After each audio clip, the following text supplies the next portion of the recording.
Okay, well, welcome everybody. So Magnus is here.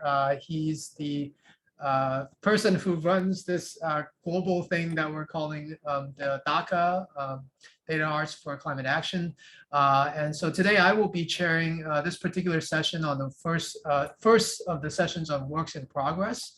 The presenters have up to, let's say, 15 minutes or so, and then followed by a short Q&A. So we have until, well, we probably want to try to wrap up in a little bit over an hour so that people have some time to relax before the invited talk. And then we have 4 presentations, so it should be a reasonable time. Okay, so without further ado, I think we'll just get started. The first presenter is Jean-Pascal Martin. He's going to be talking about touching the global warming.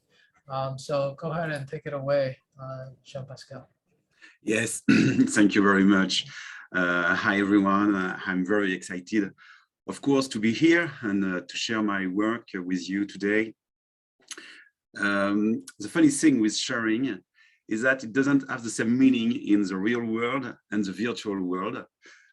Sharing a cake implies to cut it in smaller parts, of course, but whereas sharing data online relies on copying multiple times and effortlessly large amount of data.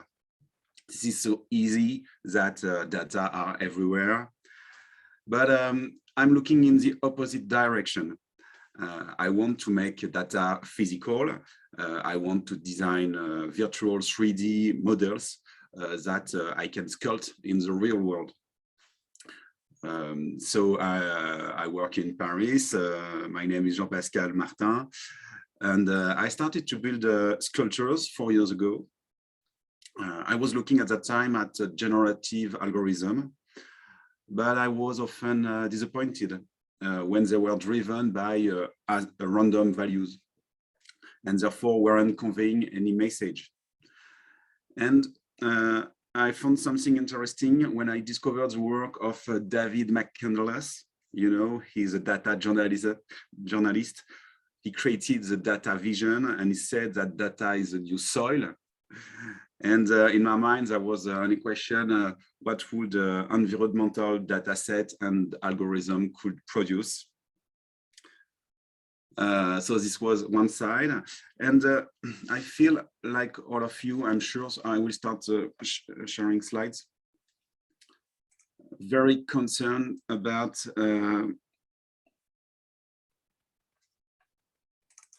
yes, climate change. But when I watched the news and I saw the deadly tornadoes last year in USA, sorry. I wonder, is this a proof of climate change? Indeed, climate evolution is not something we can see on a day-to-day basis. It is a high-level concept elaborated from data interpretation, computer modelization. So this is an intangible concept that has no obvious link to the reality. And even Joe Biden asked at the time for an investigation to identify the role of climate crisis in deadly tornadoes. So global warming, because it concerns every place on Earth, we cannot escape it. It's a phenomenon that changes with time that must be observed on a large time scale. It's a theoretical construction, so it is natural for everyone to question its truth, its validity, its existence. So the question was how to make global warming visible, tangible, even sensual or full of emotion. So I want to show you my work in progress today, which is called Ascendance. This is a sculpture that you can touch, and I think we sometimes need to touch things to believe it. So this is a sculpture built like a skyscraper. I don't have it with me today because I'm on vacations, but so this is why there is a picture. It's built like a skyscraper. We would add each year a floor all the way down 1901, 02, 03 until 2020. I have an animation to show you the logic.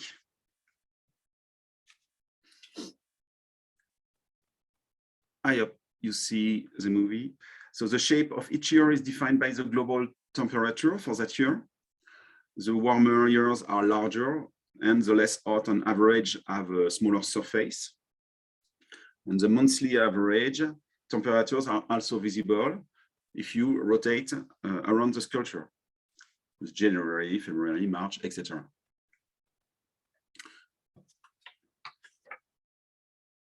And an ascendance in French is also an airstream of warm air that rise. So here we can visually see the global warming, which is more and more marked from the 80s. It's I let you imagine where the 80s are on the top of the sculpture. The last 5 years are absolutely remarkable.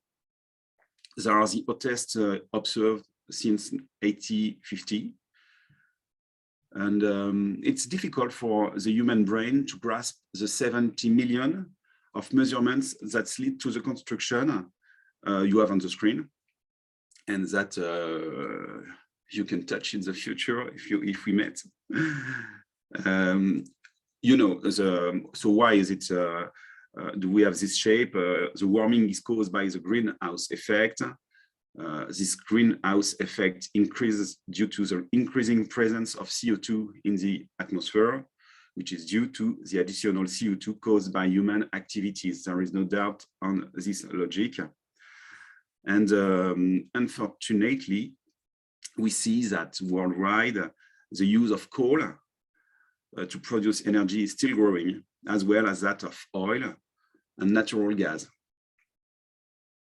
So if nothing changed, the tendency we should be confirmed years after year. So sculpting, why sculpting data? Sculptures offer a natural and immediate perception by their shape, size, and reaction to the light.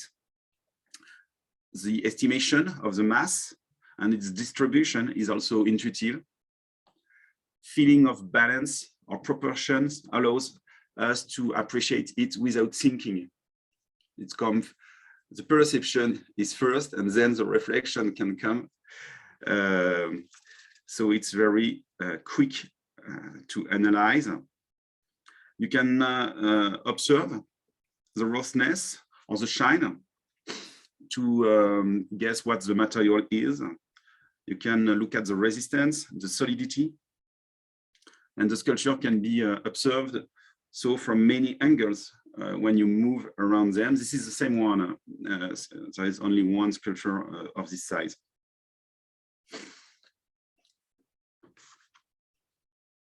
I think I didn't mention the source of the data, but it's coming from the Climate Research Unit UK institution. Here you can see how the light reacts with the surface. And normally when you have the sculpture in front of you, you can return around.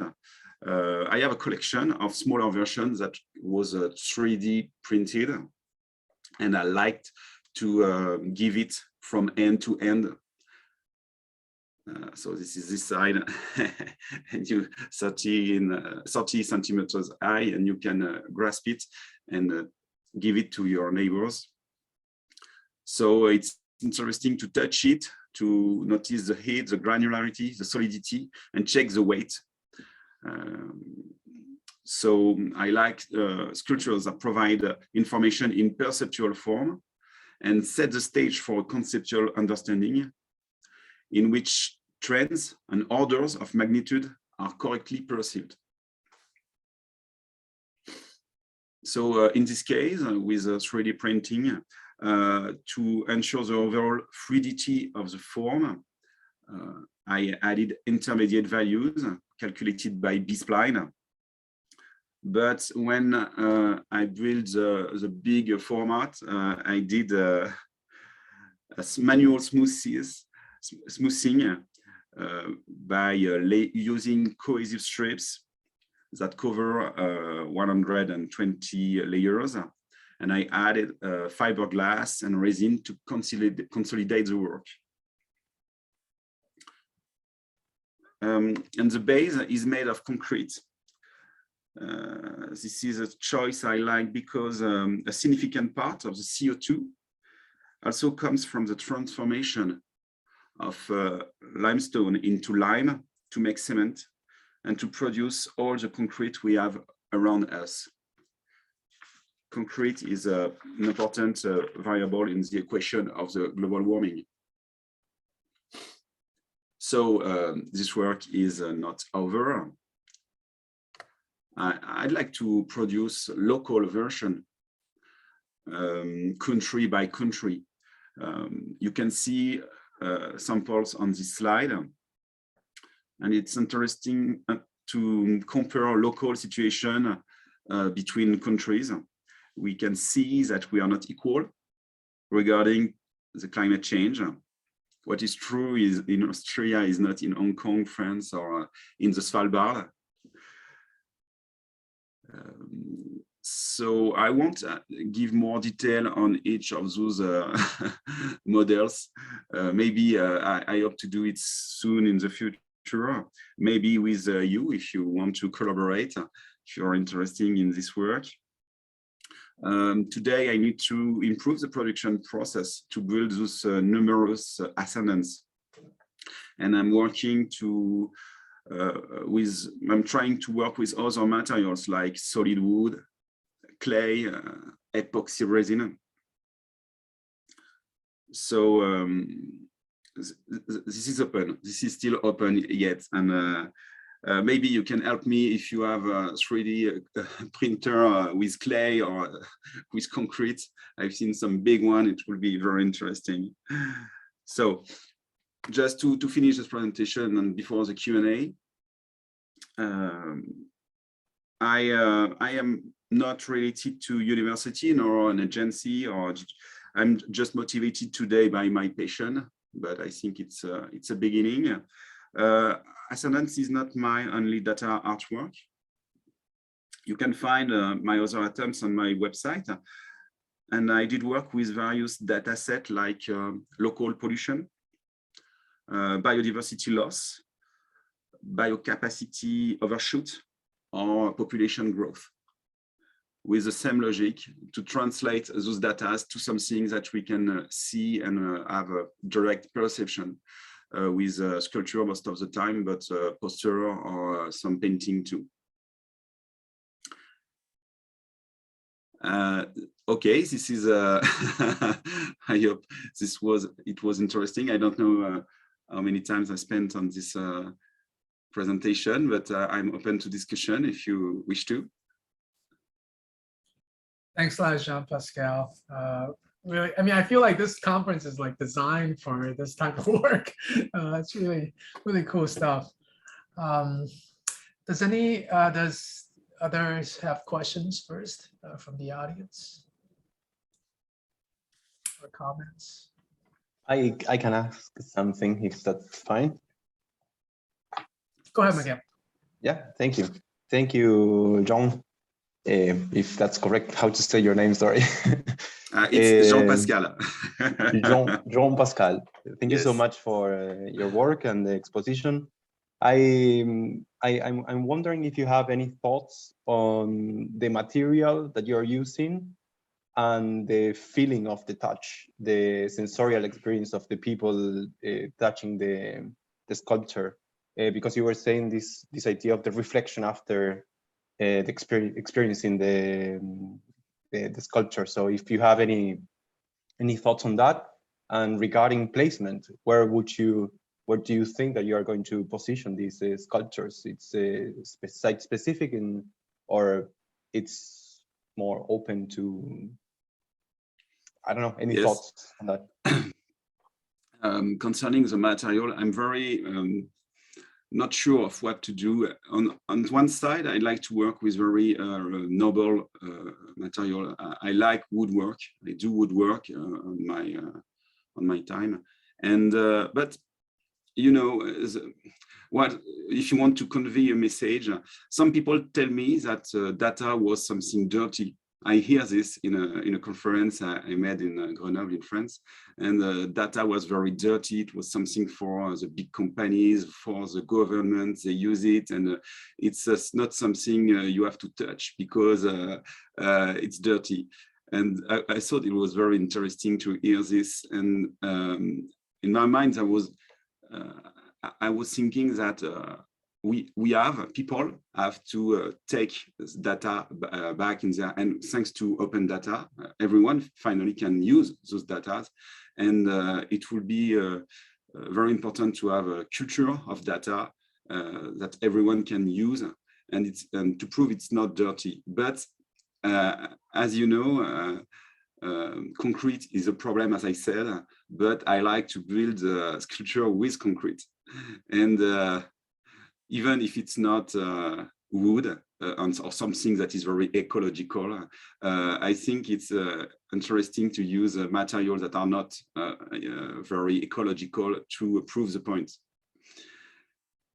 But I like wood. And resin epoxy is something in between. So I like the result, what you can do. You can make shine something with resin and or make it stronger. And however, it's very chemical. So I need to test. And wood is very long to work with. So you need big machine, and I have option to test, but you need a lot of time. And if I want to make one ascendance per country, it will be very costly and long to do. And yet I don't have any place to put those sculpture. But I need, I think, to finish some of them and to ask for a place to show them. Yes.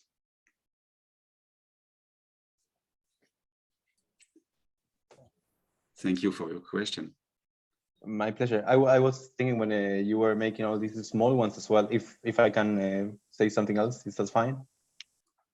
Yes, thank you. I was thinking more this idea of art activism as well, because it feels that it's very light and it's very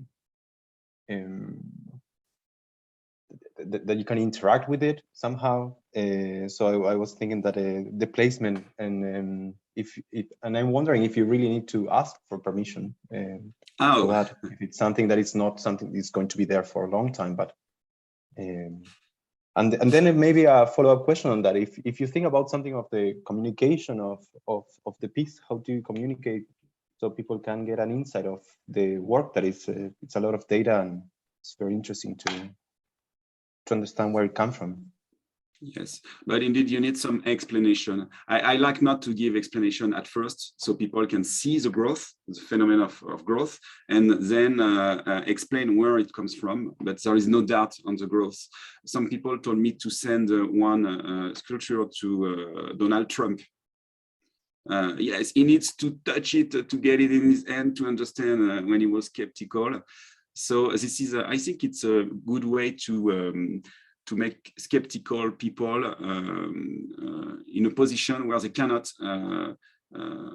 argue for long at first. They will just accept the data because data are facts. And this is what you, if you get this, it's a big point in a discussion. So, okay, data are fact. What we have we are looking at is not questionable. And then what do you think we can do?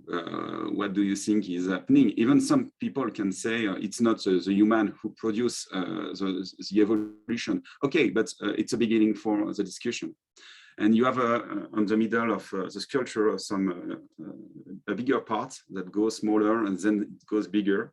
And it can lead to very interesting discussion. So why in the 50s there was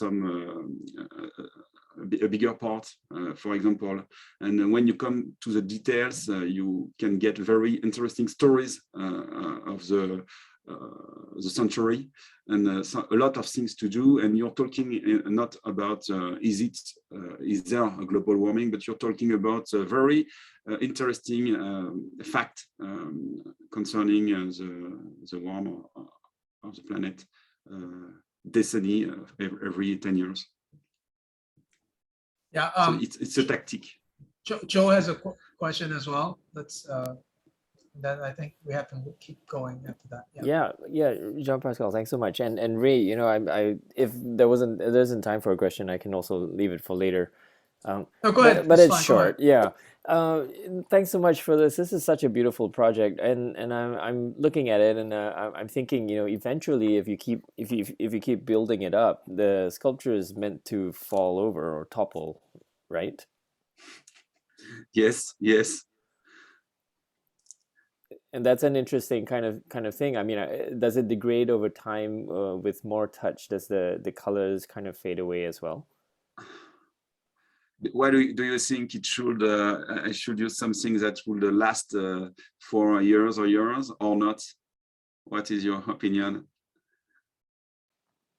That's a good question. I think we could poll everyone, but if you would ask me, I think the idea of it toppling, or at least the danger of it toppling, feels like a real urgent situation. Yes, and if you put the humanity on the top, you can imagine sometime a point where everything fall down. And yes, this is a bit of the idea I have still on the screen on the top left. This is a sculpture of the biodiversity loss. Indeed, I took a piece of wood and I removed 68% of the weight. And it's because 68% of the mammal, the vertebrate population has disappeared since 1970. I wanted to represent that what we are. If you stand on the top of the sculpture, you're in a big risk because under your feet, it's becoming very fragile, as we can see here on this top of wood. And there is a bit of dark. I can see. I don't know if you can see the dark path. It's oil or something like pollution that is dripping and destroying the soil. But it's metaphoric. It's not something that is really happening on the sculpture. All right, Jean-Pascal, we actually have to move forward, but it's super interesting work, especially I think the way that the orientation with the 30 degrees makes it really interesting, like Joe was saying, was about to topple over, etc. So if we have time at the end, of course, we can keep discussing, by the way. I just want to make sure everybody gets their say. So next we have Michael Just, and Michael is going to talk about physical and conceptual framework for interdisciplinary discourse on ecology and technology at the intersection of art and science. So go ahead, Michael. Yes, hi everyone. Ray, do you have the video on file, perhaps? I submitted it because my connection sometimes is a little spotty here, so I thought maybe it would be a good idea to play it. Otherwise, I can just wing it. But it's yeah. Either way. Yeah, I think Permanus got it. Yeah. So he's No, I got it. I got the file here. So just give me 30 seconds to dig it out, and I shall launch it. You can smoothen over those 30 seconds. Yes, so I was approaching, let's say, the topic of DACA a little bit from a meta perspective, and it really it fitted so well with the project I had in mind for 2 to 3 years now, and you'll see it's sort of connected to my own biography and the location in which I grew up. And oh, I think there we go. Then I'll let myself speak for yes. Now that we have your virtual self there. Thanks, Per Magnus. That's great. Let's make sure that we have the sound. And thanks to the DACA. That seems to be working. Yep. Okay. So I will just launch it here, and it's something like 11 minutes, I think. Mm-hmm. Okay.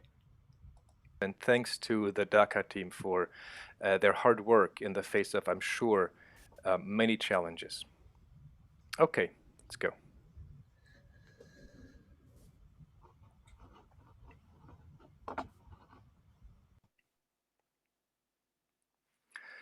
So my name is Michael. I'm a PhD candidate at CityU Hong Kong.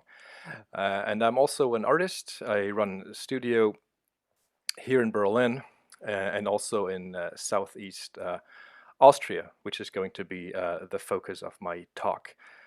My project is called Casted, and I will explain in the following. So Casted stands for Center for Aesthetic, Social, Technological, and Ecological Discourse.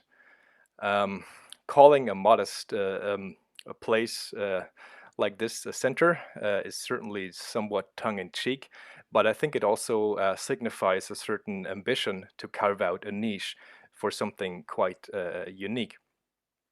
So this presentation outlines an approach to a small-scale interdisciplinary residency currently under development in Southeast Austria.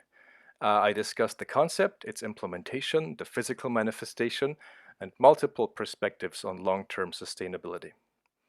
When I say residency, I just mean a place where people can come together and work together for a certain amount of time. So allow me to approach the next couple of slides from a somewhat personal, subjective, and anecdotal perspective.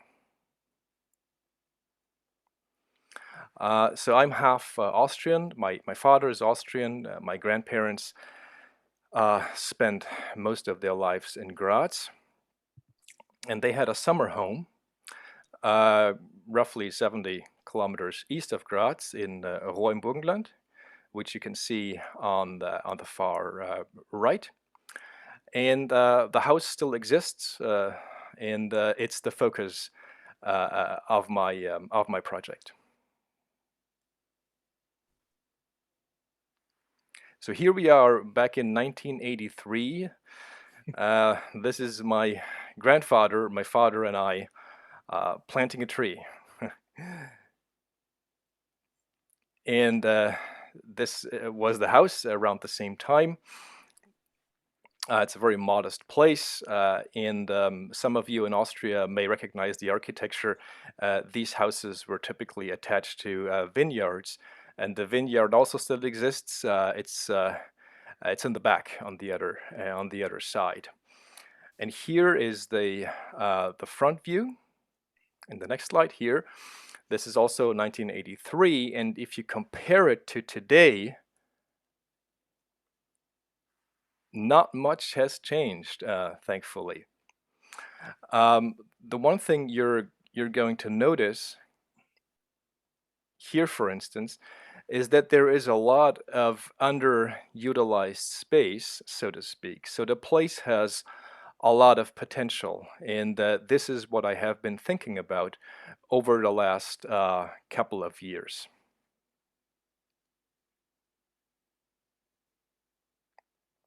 So let me briefly read the concept. Casted is an interdisciplinary residency currently under development in Southeast Austria. It aims to bring together artists, designers, architects, cultural producers, thinkers, philosophers, and scientists, as well as more than human participants, to reflect upon questions of global and planetary significance. The institution takes a post-anthropocentric position and puts a particular emphasis on multi-species interdependency. It provides a forum for rethinking questions concerning human-animal relationships, ecology and agriculture, the urban-rural divide, post-anthropocentric anthropology, labor and automation, life and biotechnology, regeneration, care, and repair, and the multiplicity of implications opened up through advances in technology and computer science. Highly dependent on collaboration, it establishes a framework for the production of knowledge and relationships as much as the dissemination thereof.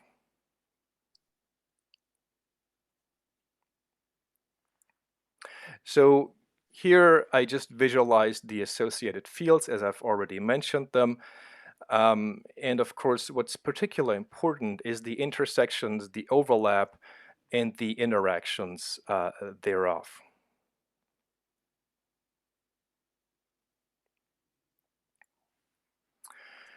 This is an overview of the methods, so to speak.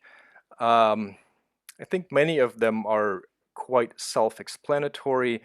Interdisciplinarity, as I've already said, collaboration, local food production, farming, the interaction with animals, the interaction with plants. Accessibility is important. Physically, meaning that a part of the structure is going to have to be wheelchair accessible, but also as a strategy, as a concept, as a method, how to make the place accessible, how to make it inclusive. Mondialité, this is of course the reference to Edouard Glissant, worldliness, the planetary, locality, as the philosopher Yukui has argued for. And then somewhat more hands-on things like towards zero waste, the usage of solar energy, water reviews, and rainwater harvesting, for instance. All of this I subsume under the conceptual umbrella of regeneration, which is also the core concept of my dissertation. And last, for instance, involving local communities, and here I will go to the next slide.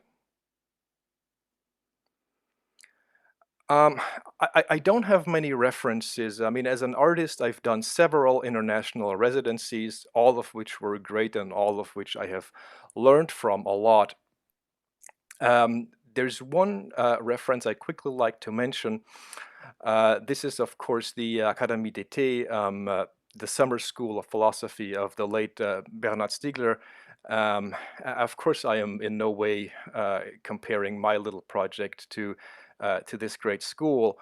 But one thing that really interests me, as we were discussing with the philosopher Yukui in a class last year, is that the local people, the village people, they were involved in this. And I think, as I've mentioned in the last slide, I really place a high emphasis on involving local communities. But the question is then, of course, how to do so, how to open up the place.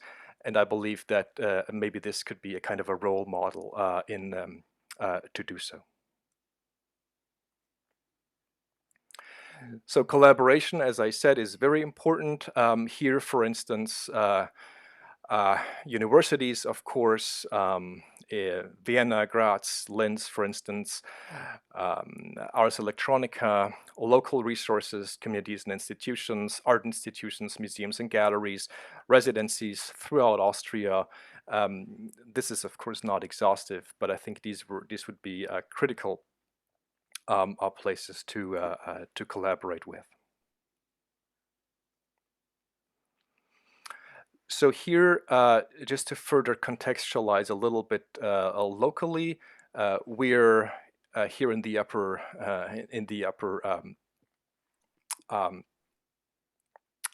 right corner, and so for instance, you can see there's a Feldbach where actually pretty good art is shown. Then there's Jennersdorf, there's Neumarkt an der Raab, which operates a quite well-known residency already. And then here in Oberhendorf, there are several permaculture projects which are very interesting. So just to point out that there are things happening on a more local level that would also be pretty interesting to connect with. So I was hoping to show you really cool renderings and parametric Rhino drawings, but so I'm not quite there yet. But this is the house as it stands. This drawing includes a little bit more work that's yet to be done, but once that's in place, I think 2 guests could stay with partners and small families, perhaps. And then in the front lower part, here's a bungalow type structure. that also could house 2 additional guests. So that would be the next step to take if whenever that is possible. This architecture, of course, also has to take into consideration solar energy, rainwater collection, and so on and so forth.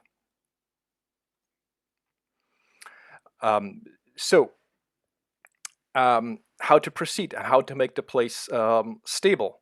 There's a couple things I can mention. It'll be operational only during a short period of time over the summer, during the break of the academic year. The infrastructure will be provided, and the ongoing costs will have to be secured, which I believe is possible. So guests will be provided with a stipend, and travel expenses will be covered. I think that's very important, even though it might be modest. No one should pay to do this. Time is getting a little tight right now, so I'll bring this to a close. It'll be by invitation, but there are also ways of applying to it informally. I think it's very important to sort of negotiate a minimum of administration, but also a way to open up the place to, in a sense, everyone potentially.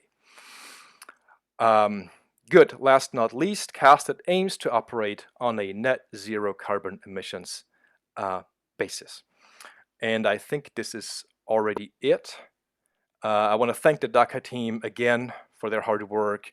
And I want to thank all of you for questions, comments, and feedback. If anyone of you is interested, would like to get involved, please contact me, send me an email. I look forward to talking more. Thank you so much.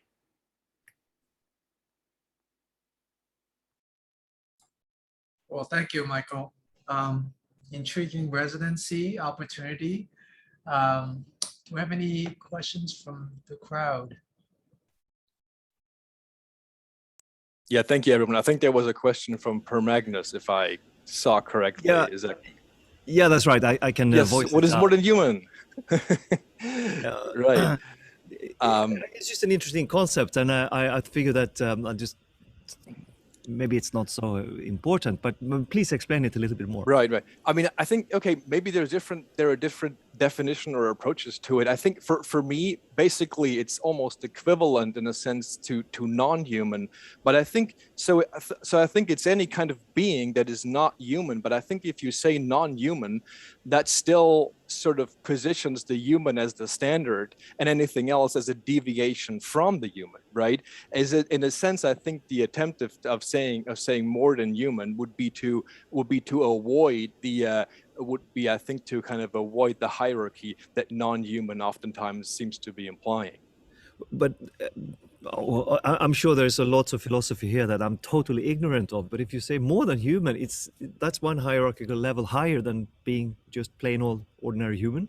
Well, I guess one could say that, right? But then maybe the inversion is you could argue is a sort of a necessity to avoid that.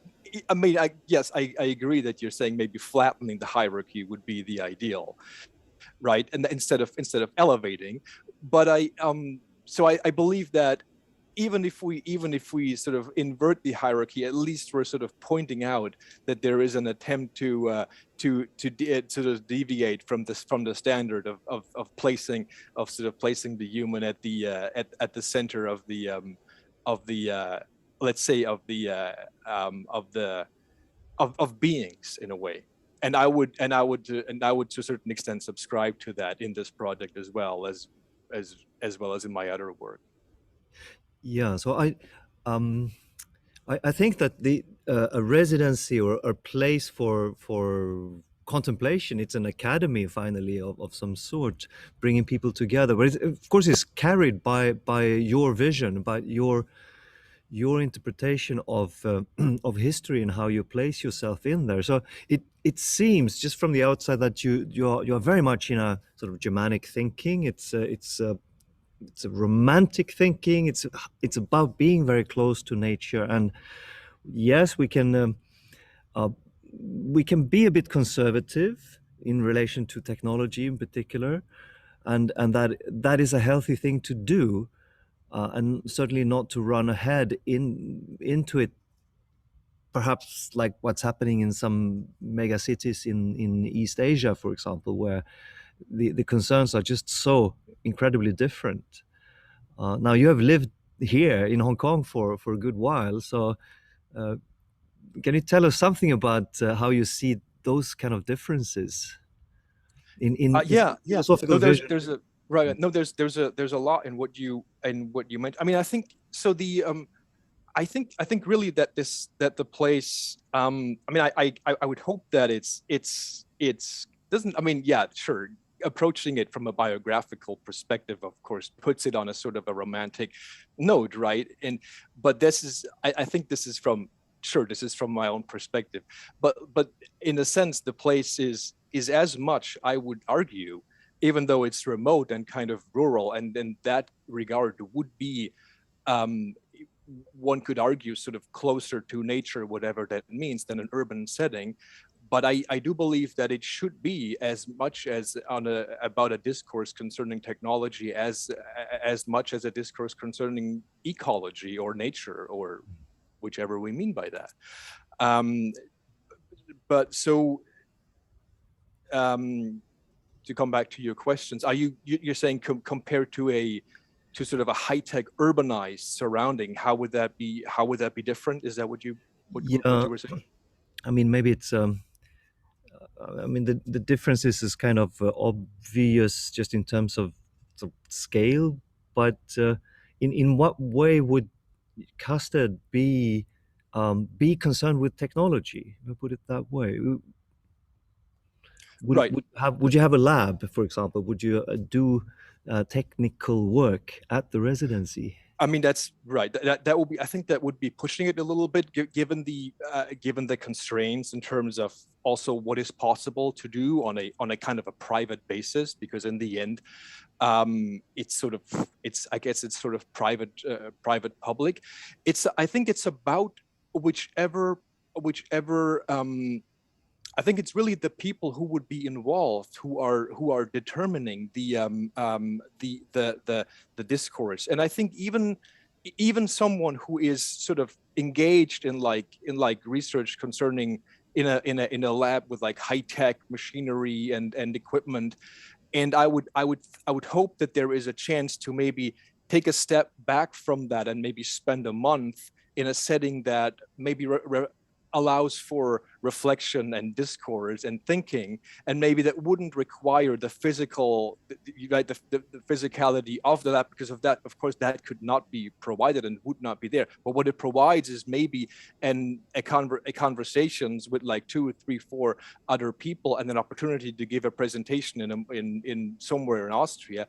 That and I think it's the interactions that I would hope to facilitate.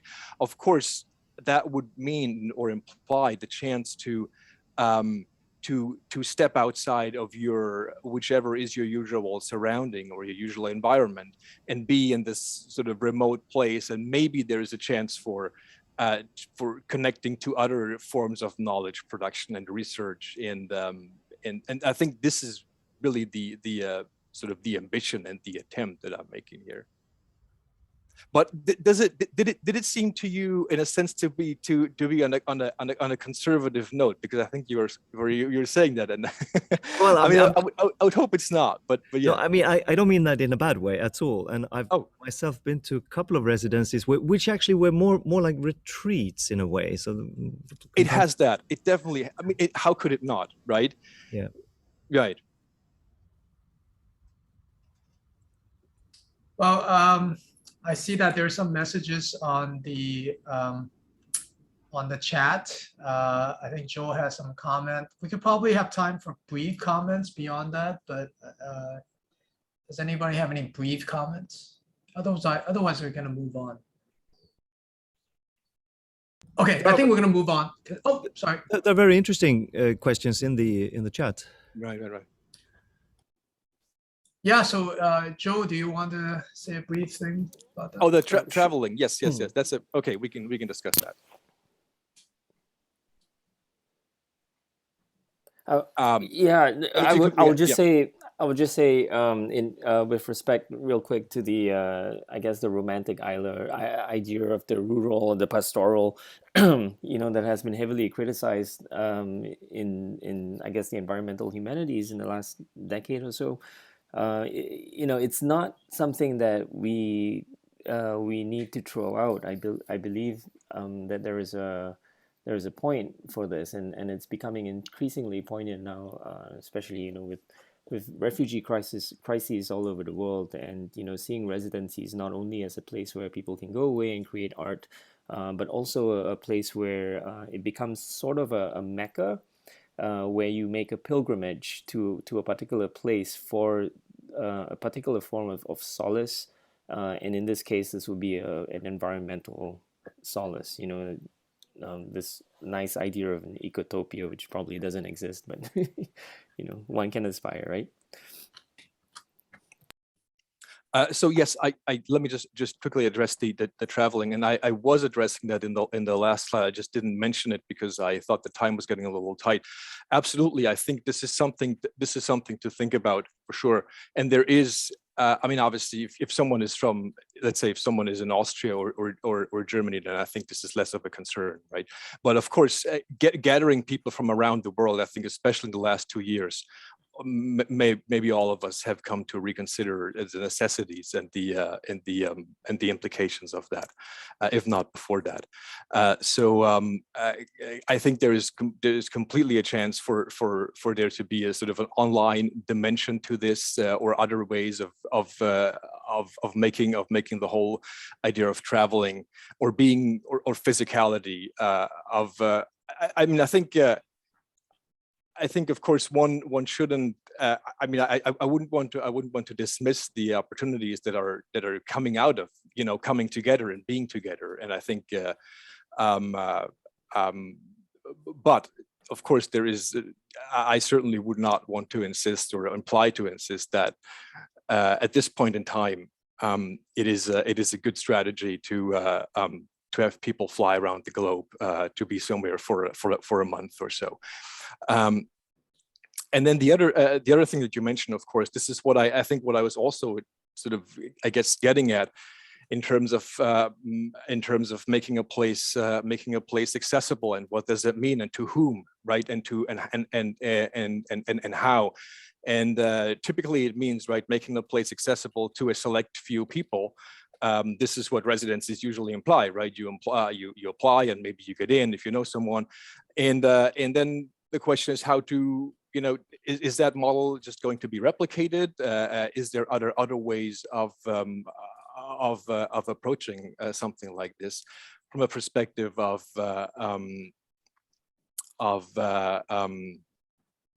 I suppose, right, from perspective of I suppose inclusivity or whichever.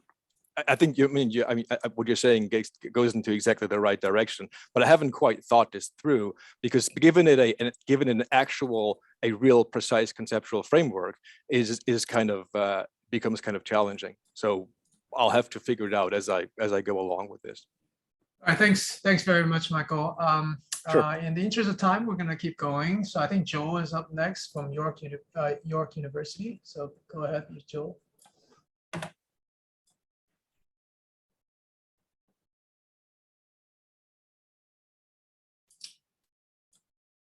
He'll be talking about the sound of clouds and other environmental memories.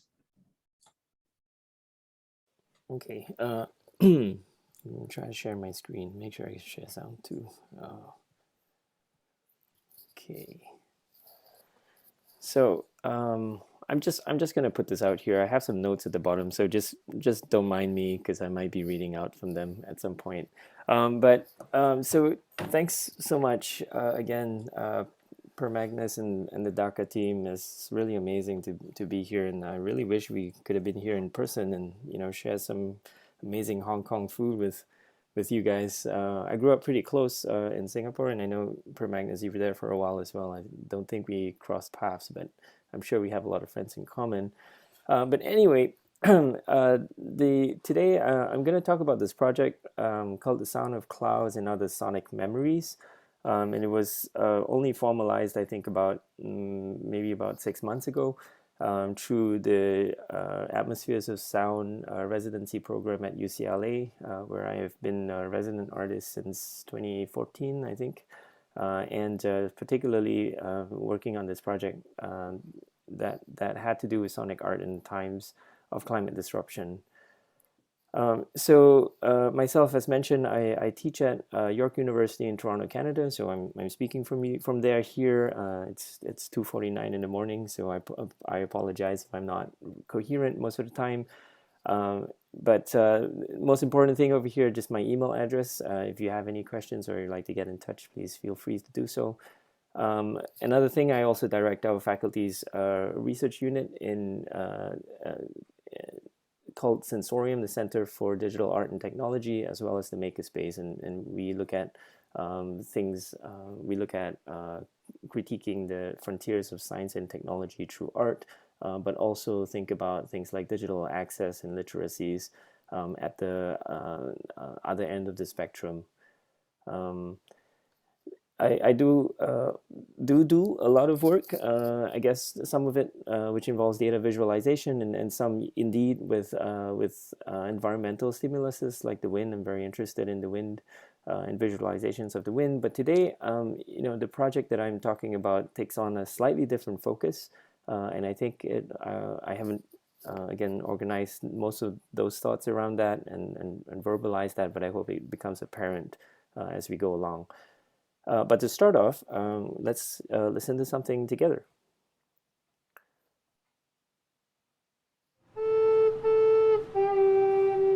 You can hear the recorder?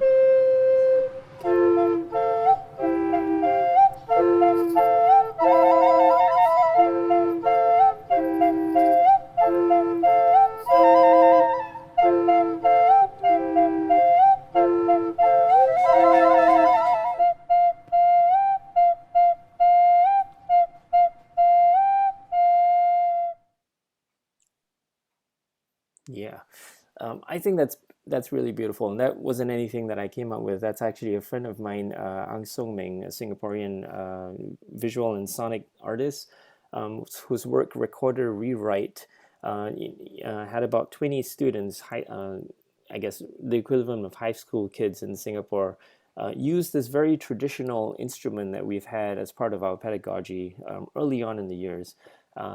And try to learn them in a different way. He's kind of made these really obtuse versions of them, and the kids have to learn them in a different way. And you can see that their total frequency spectrums are different, and they can actually play as a group, and it's really cool.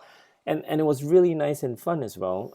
Totally unlike my actual experience of the recorder, which is kind of displayed on the right, where myself, my sister, and my brother are playing, and we're literally just blasting noise through it. I remember this very, very much because my dad is singing Clementine, and for some reason he's finding a pitch where there was none within the three of us. So, it's these images, and that's corresponding sound that, really kind of informs a lot of the memories I have of my childhood. And conversely, these images and sound bites that we send over Zoom or whatever have become this very impoverished way in which my kids and their grandparents can build a relationship together across this vast geographical divides. My parents are still in Singapore, and I'm right now in Toronto.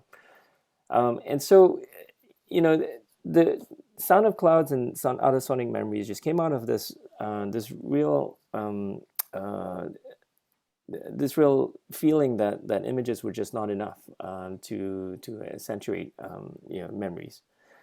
Sound requires a much longer unfolding and relationship with the material that gives you a lot more information than visuals can.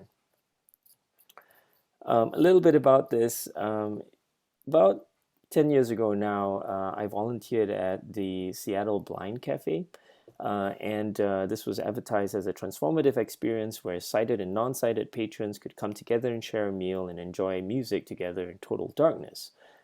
So before the program itself, the organizers came in and they would optically condition the entire dining hall. So they would put black burlap curtains and block out all the light. And the volunteers would come in, they would maybe get the food going in the kitchen, but then later on they would actually function as servers. So I was also a waiter at this. And the week before, at one of the volunteer stations, we would get these instructions from the head waitress on how to best navigate and serve guests in this setting. And the head waitress was blind, and she gave advice to all of us who were fully sighted. We're getting cues from her on how to move around in the dark and how to sense proximity based on like the warmth of the food or the sound of the voices, and also how to trace your way through the dark using these cues, physical cues at the side of the tables.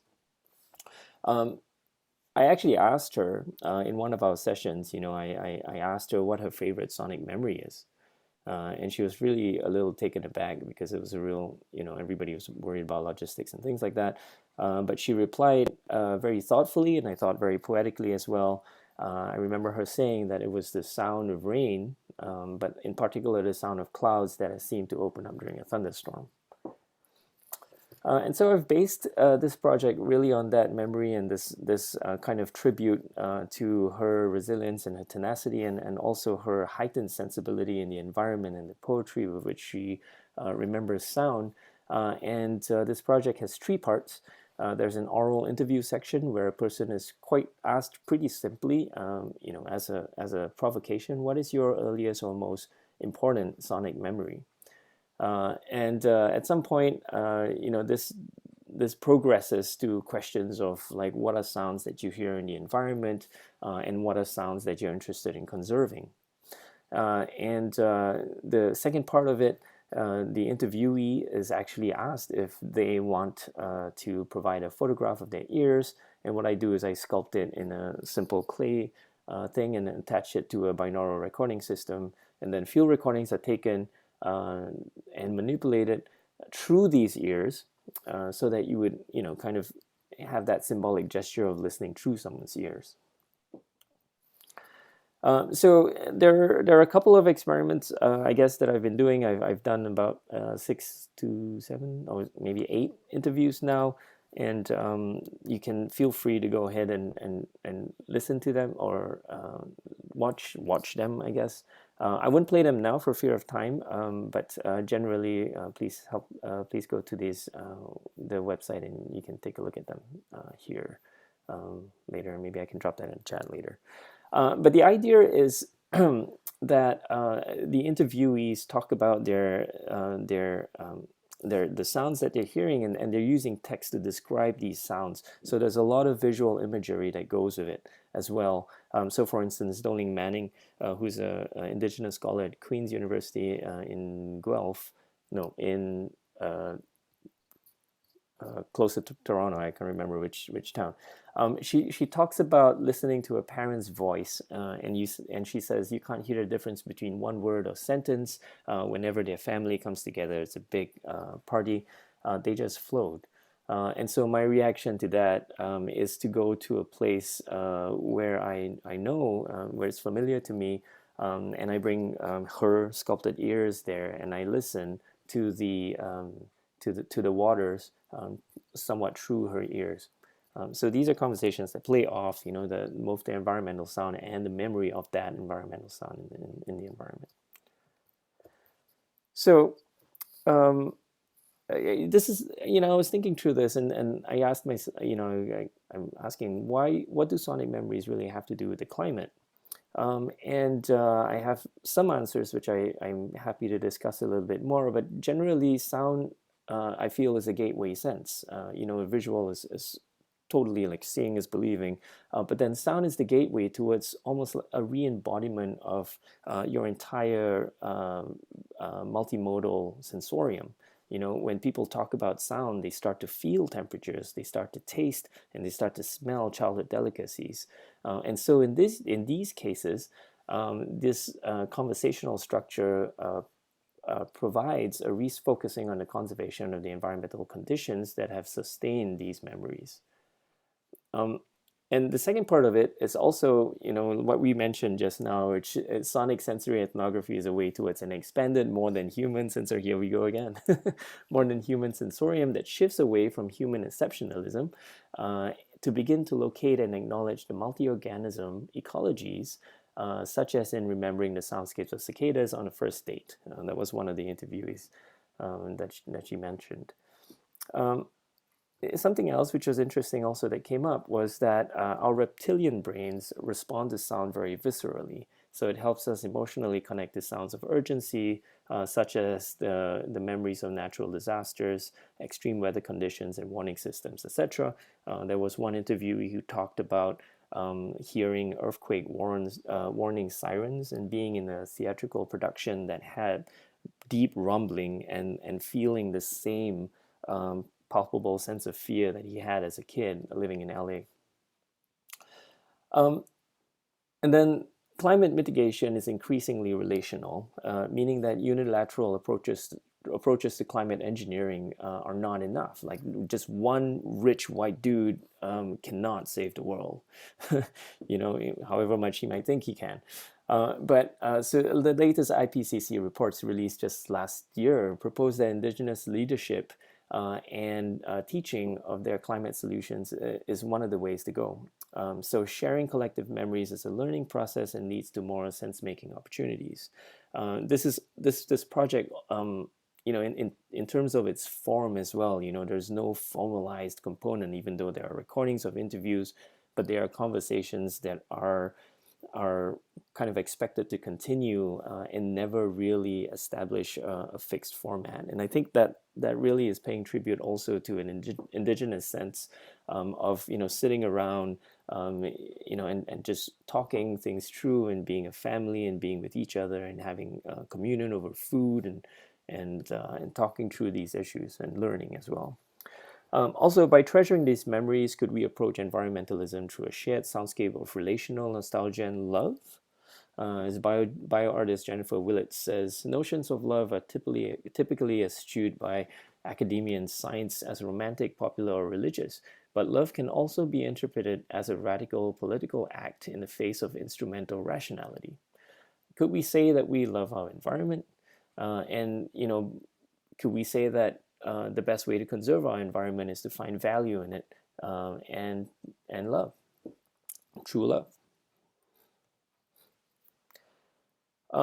So, a little bit more about these ideas of progressive soundscapes. I grew up in a country by the sea, and since the tsunami that hit Southeast Asia in the early 2000s, the city of Singapore has really installed a lot more public warning systems to warn us against extreme weather conditions. So the last time I was back, I think about 3 years ago, a lot of our trips to the seaside, or these beautiful buildings that Singapore has by the bay, were punctuated occasionally by these swooping sounds that were emergency warning systems, and you had to check the news, you had to check your phones, etc., etc.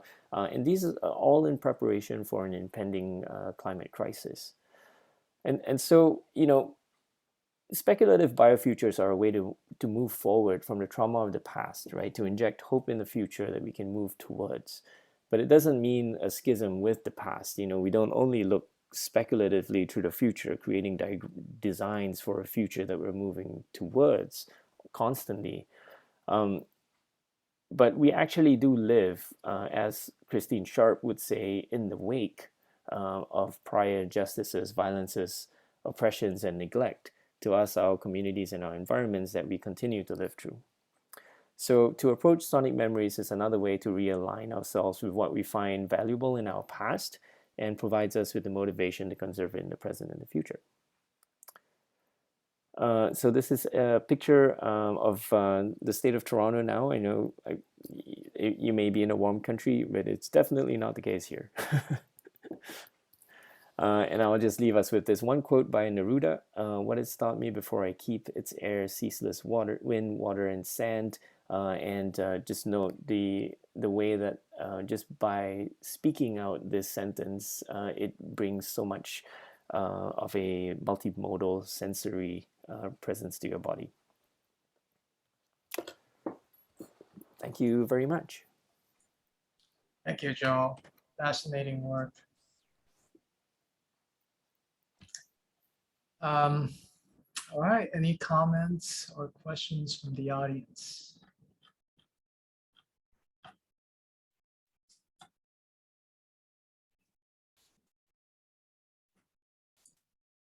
Yeah, hi Joel. I just want to say, just a comment. This is really really great work, and a lot of it really resonates with me, and certainly with my, with my thinking around my own project as I was just showing. And I think when you're talking about let's say love and memory, and we just talked about, right, let's say the romantic or something, but I think these can be really productive notions, and I think you were also suggesting a kind of a rethinking or a different or activating different perspectives on it. And I think that's a really good. And I think this is also, I think what I was thinking a lot about, how can I connect to, let's say, a place that has memory and sort of the subjective dimension, and still and make that a productive approach. So just as a comment, a lot of what you were saying really resonated with me. So thank you for the presentation. It was great.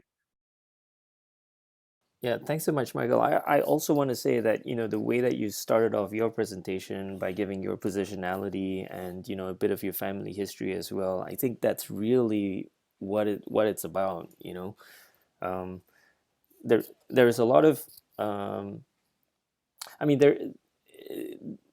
one may make the case that, when you sit down in a beautiful space and you talk about how your family has moved through these things, it seems a little anthropocentric, but in my experience, it's been that it's never isolated, right? I mean, you're always thinking and feeling within a particular environment, so it really does open up the opportunities to start thinking about what has changed, what are the temperature differences. People move from a place with 4 seasons to a place with a pretty mild and constant temperature throughout the year.